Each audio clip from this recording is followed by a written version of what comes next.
ஓம் நம சிவாய. வணக்கம். நான் ஜோதிடர் மகேஷ்ஜி பேசுகிறேன். குரு பயிற்சி பலன்கள் 2026 ஜூன் 2 முதல் அக்டோபர் 31 வரை கடக ராசிக்கான பலன்கள். இப்போ கடக ராசிக்கு குரு பகவான் எப்படின்னா 12ஆம் இடத்துல இருந்தார். இதுவரையும் விரயஸ்தானத்தில் இருந்த குரு பகவான் இப்போ பயிற்சியாகி ராசியிலே இருக்கார். ராசியில் உச்சம் பெற்று இருக்கார். இந்த நிலையில் கடக ராசிக்கு பலன்கள் எப்படி தருவார் அப்படிங்கிறத பார்க்கலாம். இப்போ குரு பகவான் பார்த்தீங்கன்னா இந்த கடக ராசிக்கு 6ஆம் இடத்துக்கும் 9ஆம் இடத்துக்கும் அதிபதியாக வரக்கூடியவர். ருண ரோக சத்ருஸ்தானம்னு சொல்லக்கூடிய அந்த 6ஆம் இடத்து அதிபதியாக இருக்கக்கூடியவர் குரு பகவான். அதே போல் பாக்கியஸ்தானம்னு சொல்லக்கூடிய 9ஆம் இடத்துக்கும் அதிபதியாக இந்த கடக ராசிக்கு குரு பகவான் வருவார். இந்த குரு பகவான் இதுவரையும் 12ஆம் இடமான மிதுன ராசியில் இருந்தார். இப்போ ஜூன் 2ஆம் தேதி பயிற்சியாகி அவருடைய பயிற்சியில் கடக ராசிக்கே உச்சம் பெற்று இருக்கார். இந்த நிலையில் கடக ராசிக்கு பலன்கள்லாம் எப்படி நடக்கும் அப்படிங்கிறத பார்க்கணுன்னா, இப்போ குரு பகவானுக்கு 3 பார்வை இருக்குது. 5ஆம் பார்வை, 7ஆம் பார்வை, 9ஆம் பார்வை. இதில் குருவை பொறுத்த வரையும் அவர் எங்கே இருந்தாலும் சரி, எங்கே பார்த்தாலும் சரி, அந்த இடம் நன்மைகளை தான் கொடுக்கும். இதுவரையும் குரு பகவான் ஏன் நன்மைகளை மட்டும் கொடுக்குறாருன்னா, அவருக்கு காலபுருஷ தத்துவப்படி 9ஆம் இடமான பாக்கியஸ்தான அதிபதிங்கிற ஒரு அந்தஸ்து இருக்குது. அவர் காலபுருஷனுக்கு 12ஆம் இடத்து அதிபதியாக இருந்தாலும் கூட அவருடைய குரு பகவானுடைய பார்வை பலனோ அவருடைய காரகத்துவமோ எப்பவுமே சுபத்தை மட்டும்தான் கொடுக்கும். அதனால் குரு பயிற்சி நடக்கும்போது எல்லாருமே பல விஷயங்களில் அதுக்கு முன்னால் கஷ்டப்பட்டுட்டு இருப்பாங்க. ஆனால் குரு பயிற்சி எல்லாரும் எதிர்பார்ப்பாங்க. குரு பயிற்சி எப்போ வரும்? குரு பயிற்சி வந்தால் நிச்சயமாக ஏதோ ஒரு வகையில் நன்மைகளை நடத்தும். ஏன்னா குரு அதுக்கு முன்னால் செய்யாத நன்மைகளை இந்த பயிற்சி ஆகும்போது வித்தியாசமாக அதை உணரக்கூடிய அளவுக்கு பல நன்மைகள் நடக்கும். அது உங்கள் ராசிக்கு எந்த இடத்துல அவருடைய பார்வை விழுகுது, உங்கள் ராசிக்கு எந்த இடத்துல குரு பகவான் இருக்காரோ அதை வச்சு நம்ம இதை கண்டுபிடிச்சிடலாம். அதனால தான் இந்த குரு பயிற்சி பலனை எல்லாருமே விரும்புகிறாங்க. இப்போ குரு பகவான் உச்சம் பெற்று உங்கள் ராசியில் இருக்கார். உங்களுடைய எண்ணங்கள், செயல்கள், அதே போல் உங்களுடைய மற்ற எல்லா அமைப்பும் பார்த்திங்கன்னா குருவை ஒட்டியே இருக்கும். ஏன்னா குரு ஒரு சுப கிரகம் மட்டும் இல்லை, ஒரு அந்தஸ்து, கௌரவம், புகழ், அதே சமயத்தில் நல்ல மனது, நல்ல எண்ணங்கள், சுற்றி இருக்கிற சூழ்நிலையும் நல்லதாக நடக்கிறது. அதுபோல் ஆன்மீகம் சம்மந்தப்பட்ட விஷயங்களில் அதிக ஈடுபாடு, அதே போல் அந்தஸ்து, கௌரவம், இது மாதிரி உள்ள மனிதர்களோட தொடர்பு, இதெல்லாம் ராசியில் குரு பகவான் இருக்கிறதால உங்களுக்கு நடக்க போகிற சில நல்ல விஷயங்கள். இதே கடக ராசிக்கு பார்த்தீங்கன்னா பார்வை பலன் அப்படின்னு எடுத்துக்கிட்டால் உங்கள் ராசிக்கு 5ஆம் இடத்தை குரு பகவான் பார்க்குறாரு. இந்த 5ஆம் இடத்தை பார்க்கக்கூடிய குரு பகவான் கடக ராசிக்காரங்களுக்கு இந்த 5ஆம் இடங்கிறது நம்ம ஒரு ஜாதகருடைய ஆழ்மன எண்ணங்கள், அந்த எண்ணங்களில் நல்ல நினைக்கிற எண்ணங்களை ஜெயிக்க வைக்கக்கூடிய அந்த தன்மையை கொடுப்பார். அதே போல் 5ஆம் இடங்கிறது பூர்வீகத்தை சொல்லக்கூடியது, குலதெய்வத்தை சொல்லக்கூடியது, குழந்தைகளை பற்றி சொல்லக்கூடியது, அவங்களுடைய ஆசைகளை நிறைவேற்றி வைக்கக்கூடிய இடமா இந்த 5ஆம் இடம் இருக்கும். 5ஆம் இடங்கிறது ஒரு ஜாதகத்தில் மிக முக்கியமான ஒரு இடமா இருக்கும். பூர்வ புண்ணிய பலனை கொடுக்கக்கூடிய இடமா இருக்கும். அந்த இடத்த இப்போ கடக ராசிக்காரங்களுக்கு குரு பகவான் தனது 5வது பார்வையால் பார்க்கும்போது நிச்சயமாக இந்த கடகராசியை சேர்ந்தவங்களுக்கு அவங்க எண்ணங்கள் எளிதில் நிறைவேறும், புகழ் கூடும்.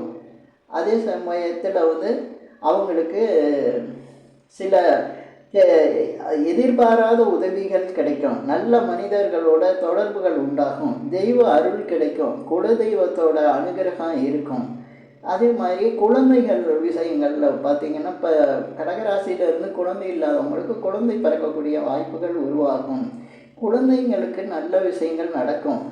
சிலருக்கு கடகராசியில் இருக்கவங்களுக்கு அவங்களுடைய பிள்ளைகளில் கல்வி உயர்வு உண்டாகும். சிலருக்கு திருமணம் நடக்கும். நல்ல வேலை வாய்ப்பு உருவாகும். அதே போல் இந்த 5ஆம் இடத்து பார்வையை வந்து குரு பார்க்கறதுனால பூர்வீகம் சம்பந்தப்பட்ட விஷயங்களில் உங்களுக்கு ஒரு நல்ல விஷயம் வந்து நல்ல பலன்கள் வந்து உண்டாகும். சிலருக்கு பூர்வீகத்தில் இருக்கக்கூடிய சொத்துக்கள் கிடைக்கலாம். பூர்வீகத்துக்கு போயிட்டு வர்றதுக்கான வாய்ப்புகள் உருவாகலாம். அதே போல் 5ஆம் இடங்கிறது வந்து எப்போவுமே மனதில் ஒரு சந்தோஷத்தை கொடுக்கக்கூடிய விஷயங்களாக தான் நடக்கும். அதனால் 5ஆம் இடத்து பார்வை குரு பார்வை இருக்கும்போது பல எதிர்பாராத சில நல்ல விஷயங்கள்லாம் உங்கள் மனசுக்கு சந்தோஷத்தை கொடுத்துக்கிட்டே இருக்கும். அதே போல் சில பேருக்கு பார்த்திங்கன்னா திடீர் அதிர்ஷ்டங்கள் உண்டாகும். ஏன்னா இந்த அதிர்ஷ்டங்கிறது 5ஆம் இடத்துக்கும் வரும். ஷேர் மார்க்கெட் பண்ணுறவங்களுக்கு அதே போல் திடீர் அதிர்ஷ்டம் உண்டாக்குற மாதிரி சில சூழ்நிலைகள் உருவாகும். பணவரவு அதிகரிக்கும். இதுக்கடுத்து கடக ராசிக்கு பார்க்கையில் 7ஆம் இடத்துக்கு குரு பார்வை ஒழுகுது. இந்த 7ஆம் இடத்துக்கு குரு பார்வை ஒழுகும்போது தொழில் வியாபாரம் பண்ணுறவங்களுக்கு வாடிக்கையாளர் வந்து அதிகரிப்பாங்க. வேலைக்கு போகிறவங்களுக்கு சக ஊழியர்களால் பல நன்மைகள் உண்டாகும். கூட வேலை பார்க்குறவங்களாம் இந்த 7ஆம் இடத்துல தான் வருவாங்க. அதே போல் தொழில் வியாபாரத்தில் வந்து வாடிக்கையாளர் அதிகரிக்கிறதுனால வருமானம் வந்து கூடும். வருமானத்துக்கு நல்ல ஒரு நிலை வந்து இந்த நல்ல பலன்களை கொடுக்கக்கூடிய நிலையில் இந்த குரு பயிற்சி வந்து இருக்கும். இன்னும் சொல்லப்போனால் 7ஆம் இடங்கிறத நம்ம கலத்திர ஸ்தானம்னு சொல்கிறோம். அதனால் கடகராசியில் பிறந்து திருமணத்துக்கு எதிர்பார்ப்பு இருக்கிறவங்க, திருமணத்துக்கு தடை இருக்கிறவங்களுக்கு அந்த தடை விலகி திருமண எதிர்பார்ப்புகள் வந்து நிறைவேறும். அது ஆணாக இருந்தாலும் பெண்ணாக இருந்தாலும் இந்த பதிவுடன் நான் சொல்லியிருக்கிற மாதிரி கடகராசியில் பிறந்தவங்களுக்கு திருமண வாய்ப்புகள் வந்து உருவாகி அது வெற்றியை கொடுக்கும். நல்ல சுப பலன்களை கொடுக்கும். அதே போல் ஏற்கனவே திருமணம் ஆகி இருக்கிறவங்களுக்கு ஏதாவது பிரச்சனைகள், குடும்பத்தில் சிக்கல்கள் இருந்தால், கணவன் மனைவிக்குள்ளே ஏதாவது பிரச்சனை இருந்தால் அந்த சிக்கல்கள் இந்த நேரத்தில் சரியாகி அதில் ஒரு சுப பலனை கொடுக்கும்.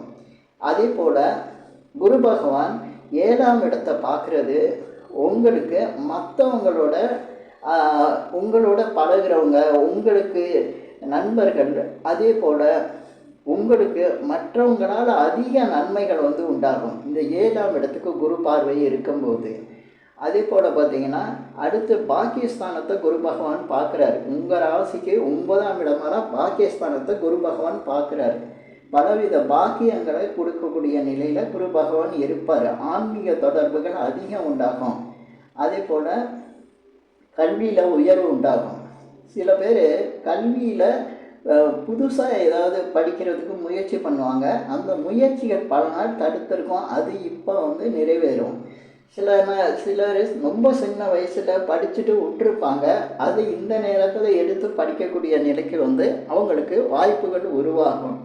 அதே போல் அந்த 9ஆம் இடங்கிறது தந்தை ஸ்தானத்தையும் சொல்லக்கூடியது. தந்தை வழியில் மிக நல்ல பலன்கள் இந்த நேரத்தில் உண்டாகும். தந்தைகளோட சொத்துக்கள் கிடைக்கும். அதே மாதிரி தந்தையோட உதவிகள் உண்டாகலாம். அதே போல் நீண்ட தூர பயணங்கள் உண்டாகும். இப்போ எப்படின்னா இந்த 9ஆம் இடங்கிறது வந்து தீர்த்த யாத்திரைன்னு சொல்லக்கூடியது. பயணம்னா இந்த கோயில் யாத்திரை போகிறது. அதே போல் நீண்ட காலமாக செய்ய வேண்டிய இந்த வழிபாடுகளை செஞ்சுட்டு வர்றதுக்கு வாய்ப்புகளை வந்து கடகராசிக்காரங்களுக்கு கொடுக்கும். அதே போல் 9ஆம் இடங்கிறது வெளிநாட்டை சொல்லக்கூடியது. வெளிநாடு யோகம் அதிகமாக உருவாகும். ஏன்னா இந்த கடகராசிக்கு 9ஆம் இடமாக வர்றது வந்து காலபுருஷனுக்கு 12ஆம் இடமாக வரும். நீண்ட தூர பயணங்களை சொல்லக்கூடிய விஷயங்களை வந்து சொல்லக்கூடிய இடம்தான் இந்த கடகராசிக்கு 9ஆம் இடமாக வர்றது 12ஆம் இடமாக காலபுருஷனுக்கு வருது. அதனால் வெளிநாடு யோகம் அதிகம் உண்டாகும். வெளிநாட்டு தொடர்புகள் அதிகம் உண்டாகும். வெளிநாடு போயிட்டு வர்றதுக்கான வாய்ப்புகள் உருவாகும். சிலர் வெளிநாடு வேலைக்கு போகிறதுக்கு அங்கே வேலை வாய்ப்புகள் உருவாகும். வெளிநாட்டில் உள்ளவங்களுக்கு அதிக நன்மைகள் உண்டாகும். வேலையில் உயர்வு உண்டாகும். அதே போல் பாக்கியஸ்தானமாக இருக்கிறதுனால அரசியலில் உள்ளவங்க பதவி கிடைக்கிற மாதிரி இருக்கும். நல்ல வேலையில் இருக்கவங்களுக்கு அதிகாரம் உள்ள பதவி கிடைக்கும். எதிர்பார்ப்புகளை விட நல்ல பலன்களை நீங்கள் வந்து இந்த நேரத்தில் அடையிற மாதிரி இருக்கும். நீண்ட தூர பயணங்கள் போகிறவங்களுக்கு பார்த்திங்கன்னா அந்த பயணம் செய்கிறதுக்கான தடைகள்லாம் இருந்திருக்கும். சில பேருக்கு பாஸ்போர்ட்டு விசா இந்த மாதிரி பிரச்சனை இருந்திருக்கும். அந்த பிரச்சனைகள் வந்து இப்போ சரியாகும். வெளிநாட்டில் உள்ளவங்களுக்கு தன்னுடைய அந்த வேலை செஞ்சிட்ருக்கவங்களுக்கு எதிர்பார்க்குற இந்த பாஸ்போர்ட்டு விசா ரெசிடென்சி பிரச்சனை இதெல்லாம் வந்து கொஞ்சம் சரியாகும். அதே போல் இந்த 9ஆம் இடங்கிறது பணத்தை சொல்லக்கூடியது. அதனால் அதிக பணப்புழக்கம், பணம் வந்து அதிகமாக சேரக்கூடிய நிலையும் உண்டாக்கும். தெய்வ அனுகிரகம் கிடைக்கும். 9ஆம் இடத்தை குரு பகவான் பார்க்கறதுனால, ஏன்னா அது தெய்வஸ்தானம், கோயில்களுக்கு அதிகம் போகிற மாதிரி இருக்கும். வழிபாடு செஞ்சால் அதற்குரிய பலன்கள் வந்து சிறப்பாக கிடைக்கும். பொதுவாக கடக ராசிக்காரங்களுக்கு வந்து பார்த்திங்கன்னா எப்போவுமே இந்த 9ஆம் இடம் வந்து மிகப்பெரிய அளவுக்கு நல்ல பலன்களை கொடுத்துக்கிட்டே இருக்கும். ஏன்னா இந்த 9ஆம் இடம் குரு பகவான் வந்து கடக ராசிக்காரங்களை பொறுத்த வரைக்கும் ஏன் அதிக பலன்களை நல்லா கொடுக்குது அப்படின்னா, அந்த கடக ராசியில் தான் அந்த குரு பகவான் உச்சம் பெறுறார். 12 வருஷத்துக்கு ஒரு தடவை கடக ராசியிலே வந்து உச்சம் பெறுவார். அதனால் குருக்கு ரொம்ப பிடித்தமான இடம் வந்து கடக ராசியாக இருக்கிறதுனால கடக ராசியில் பிறந்தவங்களுக்கு எப்போவுமே குரு பயிற்சி ஆகி குரு பகவான் வந்து நல்ல பலன்களை கொடுத்துட்டு தான் இருப்பார். இந்த பயிற்சியில் வந்து உங்களுக்கு கிடைக்க போகிற பல நன்மைகளை மட்டும் நான் சொல்லியிருக்கேன், சுப பலன்களை மட்டும் சொல்லியிருக்கேன். ஏன்னா குரு பகவானுடைய பலன்கள் வந்து எப்போவுமே சுபத்தன்மையை கொடுக்கக்கூடியதான், சுப பலன்கள் மட்டும்தான் கிடைக்கும். அதனால் இந்த பலன்களை வந்து நான் இதில் சொல்லியிருக்கேன். இப்போ கடகராசிக்கு நான் சொன்ன பலன்கள் உங்களுக்கு பிடிச்சிருந்தால் ஷேர் பண்ணுங்கள், லைக் பண்ணுங்கள். அதே போல் இந்த சேனலுக்கு சப்ஸ்கிரைப் பண்ணுங்கள். என்கிட்ட ஜாதகம் பார்க்கணுன்னா மட்டும் கீழே இருக்க என் நம்பருக்கு கால் பண்ணுங்கள். நன்றி, வணக்கம்.